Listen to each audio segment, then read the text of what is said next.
Assalomu alaykum, hurmatli guruh a'zolari. Ushbu mahsulotni SPF masalalariga biroz ta'rif etib o'tmoqchiman. Barcha yuz turi uchun asoslangan, o'ziga yuzda yengil yotuvchi SPF izlayotganlar va yuzida og'irlikni his qilgisi kelmayotganlar uchun asoslangan juda ham zo'r SPF. Buni yuzingizga surganingizdan keyin yuzingizda shunaqa juda ham yengil yotadi va namlik beradi. Yuzingizda yaltillab yog'i chiqarib qo'ymaydi. Buni sostavi juda ham rosa zo'r. Podren eksazomali SPF hisoblanadi.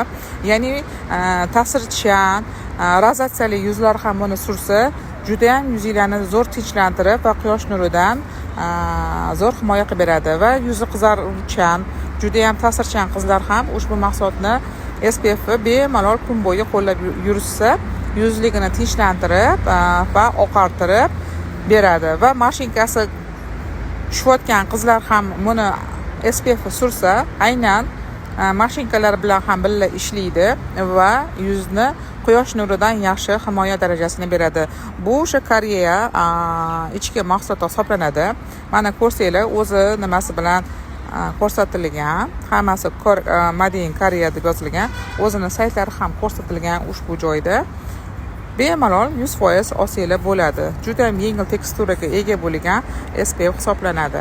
Ana o'zini anaqalari ham, bu men o'zim ishlatayotganim, atak anaqa plombasi bo'ladi.